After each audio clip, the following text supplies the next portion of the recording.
कल हमने बात की थी इस तरीके से बिग बैंग के बाद टाइम एनर्जी डायमेंशन जो है क्रिएट हुई है। और एनर्जी दो फॉर्म में, मेनली दो फॉर्म में मिलती है। एक जैविक एनर्जी है और एक अजैविक एनर्जी है। जो जैविक एनर्जी है वो सटल है, सूक्ष्म होती है। ठीक है, जैविक एनर्जी है जो हम जीवों के अंदर मिलती है। आप लोगों को सुनाई दे रहा है? Yes ma'am. ठीक है, जो जैविक एनर्जी है वो सूक्ष्म होती है। सूक्ष्म होती है यानी इतनी बारीक, इतनी छोटी कि जिसको देख पाना, जिसको डायरेक्टली देख पाना उतना इजी नहीं होता। ठीक है, जैसे मान लो प्रकाश ऊर्जा है, उसको आप डायरेक्टली इजीली देख सकते हैं। प्रकाश होगा तो यानी आपको पता चल जाएगा कि यहाँ पे प्रकाश ऊर्जा काम कर रही है। अब मान लो जैसे फैन है, पंखा चल रहा है या मोटर चल रही है या कोई भी चीज चल रही है, तो आपको पता चल जाएगा कि आपकी जो मैकेनिकल यानी यांत्रिक ऊर्जा काम कर रही है। ठीक है, तो उनको फील कर पाना, अब जैसे यांत्रिक ऊर्जा है यानी वहां पे जब आप करंट जैसे लगाओगे, जो भी करंट है चाहे वो हीट एनर्जी में है, ठीक है, या जो ये अपनी कोई भी चीज यांत्रिक ऊर्जा से जो गतिशील है, तो जैसे ही आप टच करोगे यानी आपकी जो सेंसेस है, ठीक है, आंख ये देखने की और टच करने की, और ये जो सेंसेस आपकी काम करती हैं उनसे इजीली आपको पता चल जाता है कि यहाँ पे एनर्जी मौजूद है। ठीक है, लेकिन जो जैविक एनर्जी है वो काफी ज्यादा सूक्ष्म होती है। ठीक है, तो वो हमें क्या है, तो शरीर में, हाँ, जैसे कोई भी जीव जंतु मूवमेंट कर रहे हैं, वो चल रहे हैं, फिर रहे हैं, काम कर रहे हैं, तो उससे हम इनडायरेक्टली अंदाजा लगाते हैं कि इसके अंदर ऊर्जा है। अदरवाइज उनके अंदर की जो ऊर्जा है, ठीक है, उसको हम देख नहीं पाते हैं। ठीक, तो यही है कि जो जैविक ऊर्जा है वो सूक्ष्म तरीके से काम करती है, एक सूक्ष्म प्रकार की ऊर्जा है। ठीक है, जिसको सटल कहते हैं, सूक्ष्म प्रकार की जो है ऊर्जा होती है। ठीक है, और जो अजैविक ऊर्जा है वो थोड़ा सा स्थूल प्रकार की है, यानी तो वो थोड़े मोटे तौर पे आप उसको जो है देख सकते हैं। ठीक है, ये अपने आप लिख लिया करो, यहाँ पे इतना बढ़िया लिख पाना संभव नहीं होता। ठीक है, तो जो अजैविक ऊर्जा है वो क्या है, थोड़ा सा स्थूल है, स्थूल होती है, बल्कि जिस जो अमाउंट में ज्यादा हो या जिसको डायरेक्टली इनसे देख पाना संभव हो या उसके बारे में जान पाना संभव हो, स्थूल। ठीक है, तो ये इसकी कुछ छोटी छोटी बारीकी थी। और आज करते हैं जो एनर्जी है, जितने भी तरह की एनर्जी है, तो जितना भी आज तक हमें ज्ञात है, यानी हमारा जो मॉडर्न साइंस है उसको जितना भी ज्ञात है, उसके आधार पे जो है एनर्जी ट्रेवल करती है। ठीक है, तो एनर्जी जो है वो ट्रेवल करती है, वो चलती है, वो एक जगह स्थिर नहीं है। ठीक है, तो एनर्जी ट्रेवल करती है, एक जगह से दूसरी जगह पे जाती है, एक वस्तु से, ठीक है, दूसरी वस्तु में जाती है। ठीक है, तो एनर्जी ट्रेवल करती है। और जो भी हमने, जैसे जितना भी हमने लास्ट क्लासेस में जाना है कि जो कुछ भी हो पाता है इस ब्रह्मांड में वो एनर्जी की वजह से ही हो पाता है। ठीक है, तो एनर्जी ट्रेवल करती है। आप जब ये सब यूज करते हैं, ट्रेवल का मतलब जब आप एक जगह से दूसरी जगह पे, यानी आप अपनी पोजीशन चेंज करते हैं, तो वो क्या हो गया, आप ट्रेवल कर रहे हैं। जैसे हम यहां से चले और यहां पहुंच गए, ठीक है, इसी तरीके से एनर्जी भी एक जगह से, मान लो एक पॉइंट ये है, एक पॉइंट ये है, तो इसी तरीके से एनर्जी भी, जैसे हम एक पॉइंट से चल के दूसरे पॉइंट पर जा सकते हैं, उसी तरीके से एनर्जी भी अपनी पोजीशन चेंज, इस पॉइंट से लेके और इस पॉइंट तक एनर्जी चेंज कर सकती है। तो यानी एनर्जी का एक पॉइंट से दूसरे पॉइंट पर चलकर जाना, ठीक है, वो एनर्जी का ट्रेवल कहलाता है। ठीक है, अब यहाँ पे देखेंगे, अगर हम अपनी बात करें तो हम ट्रैवल कैसे कर सकते हैं, हम पैदल चल के कर सकते हैं। ठीक है, हम किसी व्हीकल में बैठ के आप ट्रेवल कर सकते हैं, ठीक है ना।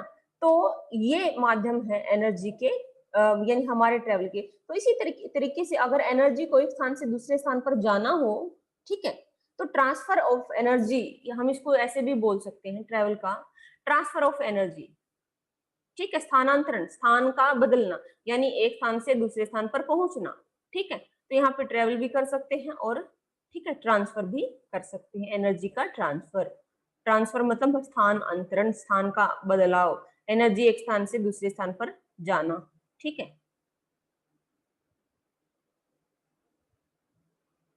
तो ये एनर्जी किन किन तरीकों से ट्रांसफर कर सकती है एक जगह से दूसरी जगह पे, वो अब हम यहाँ पे देखेंगे। जो पहला जो मेथड है वो होता है कंडक्शन।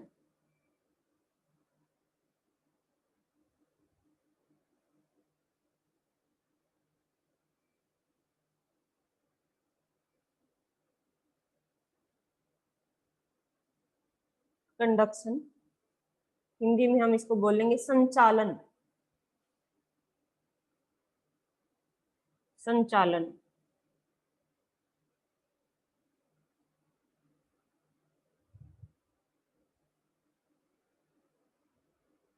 आप साइंस में 9th 10th में पढ़ के आए होंगे, लेकिन वहां पे आप चीजों को गहराई से समझते नहीं, बेसिक सी चीजें हैं लेकिन आप समझते नहीं हो, इसलिए मैं उन चीजों को यहाँ पे दोबारा करवा रही हूँ ताकि हम जो भी हम आगे पढ़ें उसके बारे में हमारे बेसिक्स क्लियर हो कि चीजें कैसे काम करती हैं। तो एनर्जी, एक एनर्जी ट्रेवल करती है एक जगह से दूसरी जगह पे, ठीक है। मैंने कहा कि जैसे हम ट्रेवल कर सकते हैं, हम कहते हैं पैदल चलना, ठीक है, या किसी व्हीकल पर बैठकर जाना, परिवहन। या तो हम पैदल चलते हैं या तो हम किसी भी प्रकार के परिवहन का प्रयोग करते हैं, ठीक है, परिवहन के साधन का प्रयोग करते हैं। तो इसी तरीके से इनमें से एनर्जी ट्रेवल करने का एक तरीका है कंडक्शन, संचालन। इसमें क्या होता है, एक इसमें जो नोट करने वाली बात है, कंडक्शन होता है जो भी सॉलिड पदार्थ होते हैं, मैटर कई तरह के होते हैं, ठीक है। तो मैटर जो है, कल अभी हमने कहा मैटर की जो स्टेज है, जितने भी हमें ज्ञात हैं, सॉलिड है, लिक्विड है, ठीक है, गैसियस है, प्लाज्मा है, ठीक है। तो जो भी हमें पदार्थ मिल रहे हैं उनकी अलग अलग तरह की स्टेज होती है। तो कंडक्शन यानी एनर्जी कंडक्शन के तरीके से ट्रेवल किस तरह के पदार्थों में करेगी। हमने कहा कि ब्रह्मांड में क्या है, मैटर है, ये मैटर है, ठीक है। मैटर में दो तरह के हो सकते हैं, ठीक है, ये रूप हो गए, ठीक है, जैविक अजैविक हो सकते हैं, और बीच में खाली स्पेस है।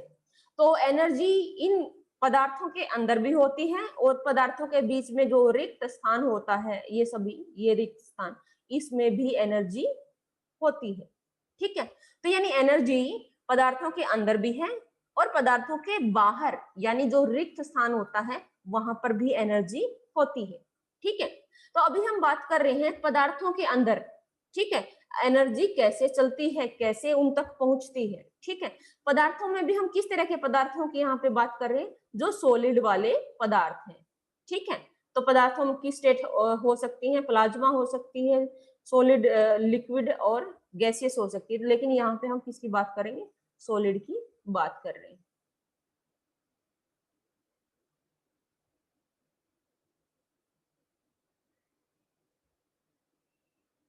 ठीक है, तो कंडक्शन है जो सॉलिड पदार्थों में होता है। होता यूं है कि मान लेते हैं ये एक कोई भी चीज है, ठीक है, छड़ है, ठीक है, तो कोई भी चीज है, मान लेते हैं लोहे की कोई छड़ है जो लंबी है, ठीक है। अब आप एनर्जी दे रहे हो, एनर्जी किस फॉर्म में दे रहे हो सकता है कि आप जो यहाँ पे हीट एनर्जी का प्रयोग कर रहे हो, हीट एनर्जी यानी जो गर्मी देती है, ठीक है। तो हीट एनर्जी का आप प्रयोग कर रहे हो, तो यहाँ पर आपने किसी, यहाँ पर आपने गर्म किया इस हिस्से को, इस कोने को, इस छड़ के इस कोने को आपने गर्म किया, मान ले कोई भी हीट एनर्जी गैस से है, लाइटर किसी भी चीज से, ठीक है। इधर से गर्म किया आपने, यहाँ पे जो हीट का सोर्स है यहाँ पर लगाया, गर्म करने का जो स्रोत है वो यहाँ पे रख दिया है आपने, इस कोने को गर्म किया है, ठीक है। लेकिन क्या है, थोड़ी सी देर के बाद आपको यहाँ पे कुछ भी नहीं लगाया है, यहाँ पे कोई हीट आपने नहीं दी है, ठीक है, यहाँ पे कुछ भी हीट नहीं दी है, लेकिन कुछ समय के बाद यहाँ पर भी, ठीक है, यानी ये कोना हीट के कोई डायरेक्ट टच में नहीं है, लेकिन थोड़ी देर के बाद यहाँ अगर आप हाथ लगाओगे तो ये भी आपको गर्म मिलेगा, ठीक है। तो इसका मतलब क्या समझे, आपने गर्म तो इसको यहाँ पे किया, ठीक है। अब मान लो जैसे कि क्या बोलते हैं, अगर हम मान लो हाथ लगाते हैं, आप अगर एक उंगली जो है आग पे रखते हो या किसी गर्म चीज में, तो केवल उस एक उंगली में ही उसकी गर्मी पहुंचेगी, आपका जलेगा या गर्मी पहुंचेगी, ठीक है, समझ रहे हो। तो ये जो ट्रेवल हुआ है एनर्जी का, यहाँ पे आपने लगाई लेकिन वो यहाँ तक पहुंच गई, एनर्जी का ट्रेवल हुआ है। ये कई सारी चीजों पे डिपेंड करता है। कहने का मतलब ये है कि एनर्जी का ट्रेवल सॉलिड चीजों में होता है। इससे ये तो सिद्ध हो गया। आपने गैस के ऊपर अपना पतीला रखा, तो जो सीधी जो आग है उसके ऊपर तो जो पतीला है उसका जो निचला हिस्सा है, जो केवल तली है, वही डायरेक्ट टच में है, लेकिन ऊपर वाला हिस्सा उसके डायरेक्ट टच में नहीं है। उसके बावजूद, या मान ले पतीले के अंदर अपने पानी डाला, तो पानी तो आग के डायरेक्ट टच में नहीं है, उसके बावजूद पानी गर्म हो गया, ठीक है। यानी पतीला आग के डायरेक्ट टच में है, लेकिन जो है आग के साथ में लगता हुआ जो है, जो पानी है, मतलब पतीले के साथ के अंदर जो आपने पानी डाला है, तो उस पतीले की एनर्जी आपके भोजन में, चाहे वो पानी है, दूध है, कोई भी खाना है, ठीक है, वहां तक पहुंच जाती है। तो ये जो प्रोसेस होती है वो कैसी होती है, कंडक्शन की प्रोसेस होती है, संचालन, ठीक है। और अब हम देखते हैं ये होता कैसे है। एक सॉलिड पदार्थ होता है, उसके अंदर जो है,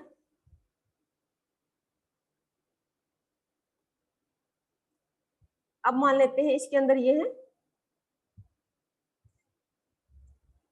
एटम है, ठीक है। आपको पता होगा जो सॉलिड पदार्थ है उनके जो एटम होते हैं, उनकी जो बॉन्डिंग होती है वो काफी मजबूत होती है, और उनके बीच में जगह कम होती है, या तो होती ही नहीं, बिल्कुल कम जगह होती है। अब देखो ये इनके एटम में शो करने की कोशिश करें यहाँ पे, कि इसके बीच के जो एटम हैं यू सटे हुए हैं, बिल्कुल एक दूसरे के साथ में लगते हुए हैं, उनके बीच में कोई जगह नहीं है, ठीक है।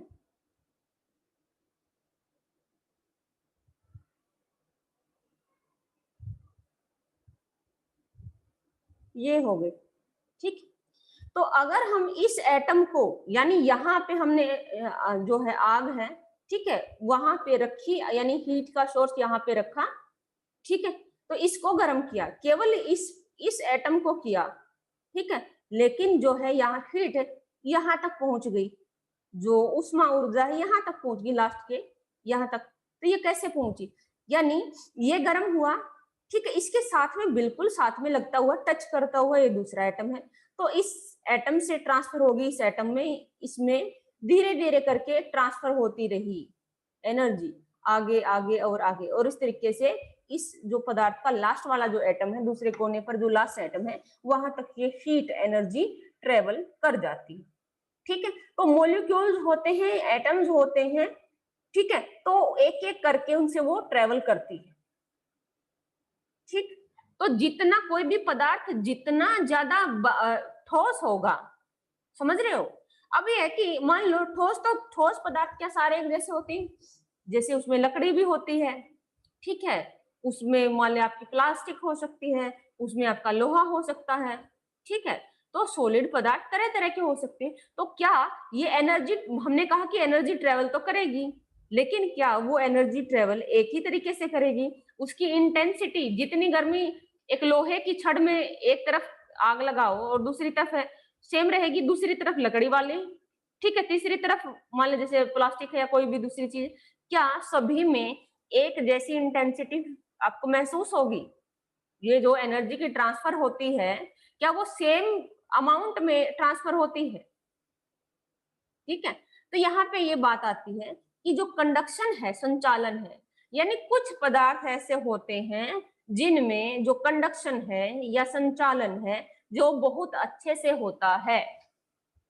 ठीक है, यानी ये किस पर निर्भर करेगा, जो भी पदार्थ आप यूज कर रहे हो, जो भी आपका ऑब्जेक्ट है उसका नेचर कैसा है। अब लोहा है, ठीक है, तुम बोलते ना कि ऊर्जा का कुछ सुचालक है, इजीली जो है वो, यानी आप गर्म करोगे तो वो गर्म हो जाएगा। एल्यूमिनियम और भी ज्यादा अच्छा क्या है, सुचालक है। ठीक है, सुचालक और कुचालक आपने पढ़े होंगे। तो यहाँ पे हम जो ये सुचालक या कुचालक शब्द प्रयोग करते हैं कि यानी सुचालक जिसमें एनर्जी अच्छे से चल सकती हो, बहुत अच्छे से, यानी जल्दी से, फास्ट और ज्यादा अमाउंट में, यानी जितनी एनर्जी यहाँ पे दोगे, यहाँ पे दूसरे कोने तक आते हुए काफी ज्यादा एनर्जी, उतनी ही, लगभग उतनी, थोड़ा बहुत तो क्या है इसमें, जब एनर्जी एक जगह से दूसरी जगह पे चलती है तो उस दौरान कुछ एनर्जी का क्या है, वेस्टेज हो जाता है, कुछ एनर्जी एमिट हो जाती है, निकल जाती है। लेकिन फिर भी मान लो यहाँ पे 100 थी जब चली थी, ठीक है, 100% थी, यहां तक दूसरे कोने तक आई, ठीक है, हो सकता है कि कोई अच्छा सुचालक है तो 95% यहां तक आ गई, ठीक है, तो उसमें से केवल 5% वेस्ट होगी रास्ते में चलने के दौरान।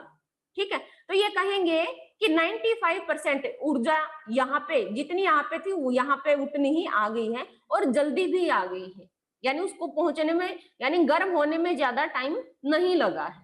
ठीक है, आ रही समझ में? तो यानी गर्म होने में या ट्रेवल करने में टाइम कितना लग रहा है और कितना उसमें, यानी एनर्जी, टोटल अमाउंट कितना एनर्जी का आया है। यहाँ पे 95% अमाउंट में एनर्जी आ गई है, दूसरा टाइम भी काफी कम लिया है। तो ये इस ऐसे अगर कोई भी पदार्थ होता है तो हम कहेंगे कि ये सुचालक है, यानी इसमें जो है एनर्जी अच्छे से चल सकती है। ठीक है, दूसरी तरफ होते हैं कुचालक, होते हैं कुछ ऐसे पदार्थ हैं जिनमें बहुत अच्छे से चल सकती हैं और कुछ ऐसे हो सकते हैं जिनमें से एनर्जी ट्रेवल नहीं, यानी सॉलिड तो है लेकिन उनमें से एनर्जी ट्रेवल नहीं कर सकती। वो किस पे डिपेंड करता है, उस जो पदार्थ के नेचर पे डिपेंड कर सकता है। ठीक है, तो जैसे कि लकड़ी, अगर सूखी लकड़ी है, ठीक है, अगर पानी होता है तो नहीं, पानी, क्योंकि पानी के अंदर से तो कर सकती है ना ट्रेवल एनर्जी। ठीक है, तो अगर सूखी लकड़ी है तो उसके अंदर से, यानी वो एक कुचालक का काम करेगी। जैसे कि रबड़ है, ठीक है, तो जो नेचुरल जो रबड़ है वो क्या है, कुचालक का काम करेगी।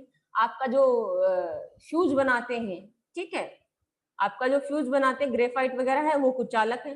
तो यानी पदार्थ के किस तरह का पदार्थ है उस पर डिपेंड करेगा कि एनर्जी कितना ट्रेवल करेगी और कितने टाइम में ट्रेवल करेगी। ठीक है, तो ये कंडक्शन का होता है जो तरीका, तो जिसको बोलते हैं हम, ठीक है, संचालन, साथ में चलना। ठीक है, तो साथ में लगते हुए एडजेसेंट जो इसके साथ में, यानी ये जो मॉलिक्यूल था या एटम था, ये अपने साथ में लगते हुए, साथ में लगते हुए, अब जैसे चेन बनाते हैं हम, हाथ पकड़ के ह्यूमन चेन बनाते हैं, ठीक है, तो हम बिल्कुल साथ में लगते हुए हैं, दोनों तरफ हमने हाथ कर लिए, ठीक है, तो हम एक साइड दूसरे को पकड़ सकते हैं, दूसरे को पकड़ सकते हैं। लेकिन अगर बीच में गैप आ गया, ठीक है, आपने हाथ, दूसरा उतनी ही दूरी पे है जितने आपके हाथ जाते हैं, तो इजीली आप दूसरे को चीज पकड़ा सकते हैं। ठीक है, लेकिन अगर दो के बीच में अगर ज्यादा दूरी है फिर कैसे जाएगी, समझ रहे हो? तो संचालन इसी, यानी सॉलिड में है ना, नजदीक नजदीक होते हैं, लगते हुए होते हैं, बिल्कुल लग रहे हैं, ठीक है, एडजेसेंट है, तो इसलिए लग रहे हैं तो ये एनर्जी दे पा रहे हैं, समझ रहे हो? ठीक है ना, तो ये एनर्जी दे पा रहे, जैसे कि ये मैंने बता दिया ना, हम हाथ, अगर हम ऐसे हाथ करके बैठे हैं या खड़े हैं और हमें एक दूसरे को चीज आगे से आगे आगे पकड़ानी है, ठीक है, तो हम अगर बिल्कुल साथ में लगते होंगे, हमारे हाथ दूसरे को टच कर रहे हैं, तब तो हम पकड़ा सकते हैं, ठीक है, लेकिन दो व्यक्तियों के बीच में अगर दूरी होगी फिर कैसे पकड़ाओगे, फिर नहीं पॉसिबल होता। ठीक है, तो ये जो, इसीलिए हम कहते हैं इसको जो है संचालन। ठीक है, साथ में लगते हुए जो भी एडजेसेंट सेल्स हैं, मेरा क्या बोलेंगे, एटम्स, मॉलिक्यूल हैं, ठीक है, उनको एनर्जी इस तरीके से एक से वो उसको आगे, वो उसको आगे, इस तरीके से ट्रांसफर करते रहते हैं। ठीक है, लेकिन हमने कहा कि जो एनर्जी का ठोस पदार्थों में ये एनर्जी का ट्रांसफर है, उसमें कुछ टर्म्स कंडीशन है, यानी वो एब्सोल्युटली काम नहीं करता है, वो ये डिपेंड करता है कि किस तरह के पदार्थ है वो, ठीक है, उस पदार्थ का नेचर किस तरीके का है। कुछ ऐसे पदार्थ हो सकते हैं जो सॉलिड तो हैं, यानी सभी पदार्थों के अंदर से जरूरी नहीं है कि वो एनर्जी ट्रेवल कर पाए, ठीक है, क्लियर है। तो जैसे कि हमने कहा रबड़ है, या कुछ चीजों का उदाहरण हम ले सकते हैं। कुछ बिल्कुल कुचालक होते हैं, कुछ बहुत अच्छे, बहुत ज्यादा अच्छे सुचालक हो सकते हैं, जो बिल्कुल लगभग पूरी की पूरी एनर्जी का ट्रांसफर बहुत जल्दी कर देते हैं। कुछ मीडियम हो सकते हैं, यानी वो ऑब्जेक्ट टू ऑब्जेक्ट डिफर करेगा कि किस ऑब्जेक्ट, यानी किस तरह के पदार्थ के अंदर से वो जो है एनर्जी जा रही है। तो सॉलिड पदार्थों में भी हजारों तरह के, लाखों तरह के पदार्थ हो सकते हैं, तो यानी जरूरी नहीं है कि सबकी स्पीड जो है, उसके अंदर से स्पीड है और कितना अमाउंट में ट्रांसफर होगा सो सेम होगा। वो सभी वो वेरी करेगा, ठीक है, उसमें विभिन्नता होगी जो किस पर आधारित होगी, उस पदार्थ के जो नेचर है, उसकी बनावट है, उनके बीच के जो ये कण है, उनके बीच की दूरी एक तो बिल्कुल बारीक हो, बिल्कुल बिल्कुल ज्यादा नजदीक हो, बिल्कुल ही ज्यादा। जो जितना पदार्थ ज्यादा ठोस, जो जितना ज्यादा बारीक होगा, ठीक है, उनके अंदर से एनर्जी बहुत अच्छे से ट्रांसफर हो पाएगी। दूसरा चीज, ये जो धातु है ना, धात्विक पदार्थ है, सॉलिड में क्या है, धातु वाले पदार्थ होते हैं और अधातु वाले पदार्थ होते हैं। जो धातु वाले पदार्थ होते हैं, कोई भी है, चाहे लोहा है, एल्यूमिनियम है, कोई भी धातु वाले पदार्थ, तो जो धातु वाले पदार्थ होते हैं वो बिल्कुल बारीक होते हैं, उनके कण बहुत बारीक होते हैं, इसलिए जो धात्विक पदार्थ है वो अच्छे सुचालक होते हैं, उनके अंदर से एनर्जी का कंडक्शन है बहुत अच्छे से हो पाता है, ठीक है। तो तुम मान लो, देखो लोहा देखो बिल्कुल बारीक, यानी आप फिनिशिंग है, एल्यूमिनियम है। अब लकड़ी देखो, ठीक है, आप लकड़ी देख लो, ईंट देख लो, कुछ और चीज देख लो, वो उनकी फिनिशिंग उतनी नहीं होती है, जितनी फिनिशिंग मतलब उनके कण उतने बारीक नहीं होते। तो जिसके जितने बारीक कण होंगे, उसकी पकड़ उतनी ही मजबूत होगी, ठीक है, उसके कण बिल्कुल जितने, जिसके जितने नजदीक है, तो उसमें से उतना ही एनर्जी का ट्रांसफर होगा, ठीक है। तो जो धात्विक पदार्थ है, खासकर ज्यादातर जो धातु हैं, वो जो है एनर्जी की अच्छी कंडक्शन करती हैं, अच्छी सुचालक होती हैं, ठीक है। और जो अधात्विक पदार्थ हैं, ठीक है, ठोस पदार्थ हैं, वो क्या है, उसमें से कुछ कुचालक हो सकते हैं, ठीक है, और वो जितने धातु हैं, जितने वो सुचालक हो सकते हैं, लेकिन उतने सुचालक नहीं होते जितने की धातु वाले पदार्थ होते हैं, ठीक है।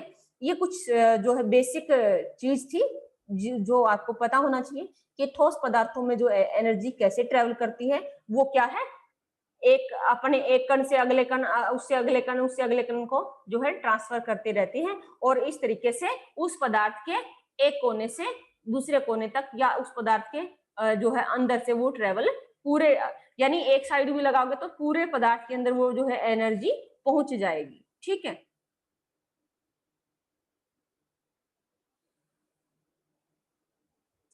अब आते हैं हम जो है दूसरा तरीका क्या होता है।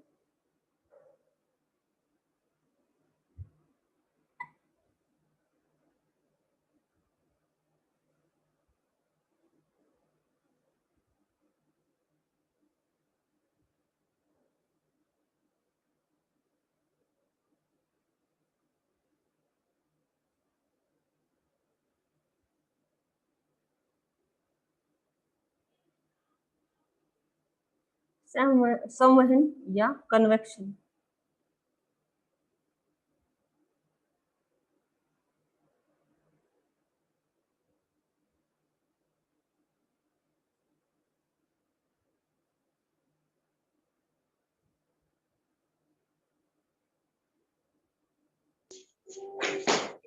ठीक है, संवहन या कन्वेक्शन, ठीक है, ये जो काम करता है मेनली करता है लिक्विड जो पदार्थ होते हैं, ठीक है, और जो गैसियस पदार्थ होते हैं, उनके अंदर जो एनर्जी संवहन के तरीके से ट्रेवल करती है, लिक्विड और गैसियस मैटर।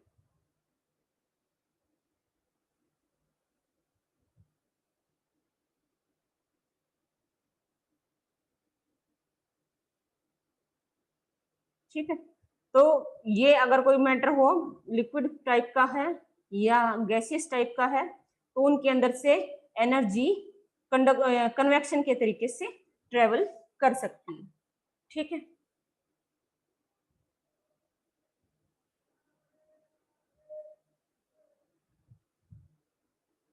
अब देखते हैं किस तरीके से करती है।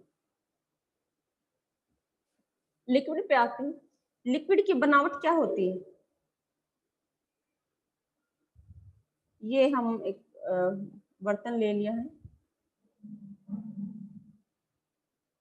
ठीक है, वो पानी लेते हैं उदाहरण के तौर पे। इस बर्तन के अंदर पानी है, पानी के कण है क्या है, दूर दूर होते हैं, जैसे सॉलिड के बिल्कुल चिपके हुए होते हैं, एक दूसरे के साथ संलग्न होते हैं, साथ में लगे हुए होते हैं। तो पानी के जो कण हैं वो बिल्कुल साथ में संलग्न नहीं होते हैं।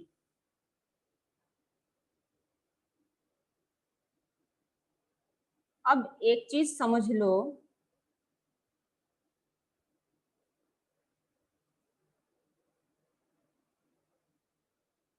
तीनों तरह के जो पदार्थों की बनावट होती है। अब जैसे कोई भी ठोस पदार्थ लो, जैसे कि टेबल है, ठीक है, टेबल हमें ये पता है कि सॉलिड है, ठीक है, इसका मतलब उसके कण बिल्कुल नजदीक नजदीक हैं। तुम टेबल पर हाथ लगाओ और अब उसके अंदर अपना हाथ घुसाने की कोशिश करो, क्या तुम्हारा हाथ उस टेबल के आर पार जाता है? ठीक है, नहीं जाता है। दीवार है, क्या तुम्हारा हाथ दीवार के आर पार जा पाता है? नहीं जा पाता है, क्योंकि उनके कण बिल्कुल चिपके हुए हैं, बिल्कुल बीच में कोई जगह ही नहीं। तुम्हारा हाथ हर चीज को स्पेस, हमने जैसे कल भी बात कर रहे थे, हर चीज जो भी एग्जिस्टेंस में है, जो भी चीज अस्तित्व में है, तो वो जगह तो घेरेगी। अगर कोई चीज है ही नहीं तो जगह नहीं घेरेगी, है तो जगह घेरेगी। अगर एक छोटे से छोटा बारीक कण भी है, ठीक है, एक छोटा सा एटम भी है, एक छोटा सा उस एटम से भी छोटा प्रोटॉन न्यूट्रॉन, लेकिन वो जगह घेरता है। ठीक है, समझ रहे हो? तो जगह घेरेगी, कुछ एरिया जो है वो घेरती है। तो अब ये देखो, अब जो तुमने, ये तुम्हारी टेबल है या दीवार है जिसके बारे में, अब इसके बीच में जगह है ही नहीं, ये इतने चिपके हुए हैं, इसके ही इस पदार्थ के खुद के कण इतने चिपके हुए हैं, इनके बीच में कोई खाली जगह नहीं। अब बताओ, अब इसके अंदर से ऊपर से इनके बॉन्ड स्ट्रॉन्ग हैं। कुछ चीजें होती हैं ठोस तो होती हैं, लेकिन उनके स्ट्रॉन्ग, यानी एक होते हैं ना कि बिल्कुल सख्त, ठीक है, ठोस भी और सख्त भी, यानी जिनके कण जितनी मजबूती के साथ आपस में एक दूसरे को पकड़े हुए हैं। हल्के पकड़े होंगे तो तुम थोड़ा सा होता है ना कि जैसे लकड़ी है, लकड़ी भी ठोस है, ठीक है, लेकिन उसके अंदर तुम ठीक हाथ लगाओगे, उसके अंदर तुम्हारा हाथ तो नहीं घुसेगा, लेकिन थोड़ा सा वो करोगे तो वो क्या है, तुम उसको तोड़ सकते हो। ठीक है, या उसके अंदर जैसे कुछ भी घुसाना होता है, जैसे कि आपको होल करना है किसी, जैसे दीवार में होल करना है, या मतलब कोई भी ऐसी ठोस चीज, ठीक है, तो उसमें इजीली नहीं होता है। ठीक है, तो मान लो लकड़ी है, ठोस है, उसको थोड़ा फिर भी इजीली तोड़ सकते हो, लेकिन अगर आपके पास कोई लोहे की रोड है तो क्या उसको तोड़ना उस तरीके से, या उसके अंदर हाथ यूं इजीली हाथ घुसाना है या उसको तोड़ना उतना संभव नहीं हो पाता, क्योंकि उनके बॉन्ड, जो उनके एटॉमिक बॉन्ड होते हैं वो बहुत यू स्ट्रॉन्ग होते हैं। ठीक है, क्लियर है? तो यहाँ पे तुम इसके अंदर जो है नहीं घुस सकते हो, क्लियर। लेकिन अब जैसे पानी है, ये पानी के, ये देखो ये लिक्विड है, इनके बीच में ये जो जगह है, ये बीच में ये खाली जगह है, ये खाली जगह। अब यहाँ पे तुम कुछ भी डाल दो, मान लो पानी में तुमने कोई सिक्का डाल दिया, कोई भी चीज डाल दी, वो उसके अंदर चलेगी। तुमने मेज के ऊपर डाला, वो कोई भी चीज डाली, पेन डाल दिया, सिक्का, वो उसके ऊपर ही पड़ा रहेगा, क्या उसके अंदर घुस गया? नहीं घुसा, उसके ऊपर ही रहेगा, क्योंकि उसके कण इतने मजबूत हैं, यानी जो आपकी टेबल है उसके जो एटॉमिक बॉन्ड है वो बहुत मजबूत है, उसके अंदर से चीजें नहीं घुस सकती है। ठीक है, जबकि पानी के जो कण है उनके बॉन्ड दूर दूर हो गए ना, ये देखो दूर दूर हैं, ढीले हैं, इनके जो बॉन्ड है ढीले हैं। तुम पानी को हाथ मारोगे तो वो इधर से उधर चला जाता, लेकिन क्या तुम जो है मेज के अंदर हाथ मारो, क्या उसके कण बाहर निकल के आते हैं? लेकिन पानी के अंदर हाथ मारो तो पानी के मान लिया की पूरी बाल्टी, उसमें से उसका कुछ हिस्सा तुम ऐसे करके निकाल सकते हो। क्यों निकाल सकते हो? क्योंकि उनके एटॉमिक जो बॉन्ड हैं वो हल्के हैं, उतने मजबूती से पकड़े हुए नहीं है। तुमने थोड़ी सी फोर्स लगाई और तुमने उसका कुछ हिस्सा, उसके कुछ कण तुमने उसमें से निकाल लिए। ठीक है, क्लियर है? तो जो लिक्विड होते हैं, कोई भी लिक्विड होते हैं, उनके एटॉमिक बॉन्ड हैं सॉलिड से काफी जो कमजोर होते हैं, इसीलिए उनके अंदर जो चीजें आप हाथ है, कोई भी चीज है वो डाली जा सकती है। ठीक है, तो यहाँ पे आप रेत मिला सकते हो, कुछ भी मिला सकते हो। अब जैसे पानी के अंदर चीनी है, वो चली गई, कहाँ गई? पानी के अंदर चीनी घुल जाती है, लेकिन टेबल के ऊपर तुम चीनी डाल दो, क्या उसके अंदर घुलेगी? वो उसके ऊपर वैसे ही पड़ी रहेगी। लेकिन चीनी ऐसे चलेगी, पता ही नहीं चला, यानी पानी के अंदर चीनी घुल गई, वो अलग से चीनी दिख भी नहीं रही, कहाँ गई? वो बाहर तो थी, ऐसा तो नहीं था कि थी नहीं। तो चीनी है, उसका अपना एक जो है मास था, उसकी अपनी एक सहती थी, ठीक है, उसके अपने एक जो अमाउंट था, मात्रा थी, और लेकिन वो पानी के अंदर घुल गई, वो दिख भी नहीं रही। यानी क्यों? वो चीनी के कण, यानी ये पानी के कण इतने हैं और चीनी के कण मतलब ये इतने हैं, तो वो बीच में, उनके बीच, उन चीनी के कणों को बीच में आने के लिए खाली काफी जगह है। अगर जगह नहीं होती तो वो इसमें घुल नहीं पाते। तो कोई चीज किसी चीज में घुल सकती है, यानी कोई लिक्विड जो घुलने की हम बात करते हैं, तो वो केवल जो है लिक्विड में ही पॉसिबल हो पाता है। ये घुल गए क्योंकि बीच में जगह है। ठीक है, तो बीच में जगह नहीं है तो कोई दूसरी चीज आ नहीं सकती है। क्लियर है? तो एक तो इनके एटॉमिक बॉन्ड काफी कमजोर होते हैं, दूसरा इनके बीच में काफी स्पेस होता है। ठीक है, इस वजह से क्या है, कोई भी जो दूसरी चीज है उसके अंदर जो है इमर्स कर सकती है। इमर्स करना मतलब जा सकती है, घुस सकती है। ठीक है, क्लियर है? ये तो हो गया इनका स्ट्रक्चर कैसा होता है।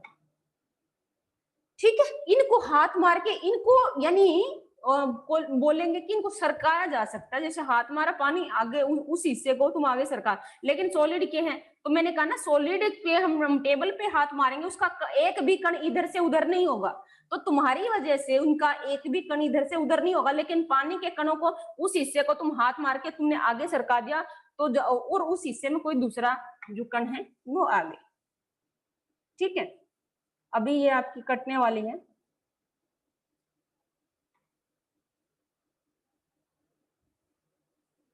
एक मिनट से कम टाइम रह गया है, और इसके बाद है ना, कल से 2 क्लासेस, 2 या 3 क्लासेस शुरू कर देंगे 1 बजे वाली। आज का थोड़ा सा टाइम दे दो तो मेरे को थोड़ा सा एडजस्ट होने में लगेगा टाइम। ठीक है, और उतनी एनर्जी फिलहाल है नहीं, और तब तक ये कर लेना। और आप लोगों के पास खुद से बुक्स वगैरह अवेलेबल हो जैसे साइंस वगैरह की, तो पढ़ लेना। और इलेक्ट्रोमैग्नेटिक स्पेक्ट्रम आपको याद करके आना, मैंने पहले भी बताया था, कल तक वो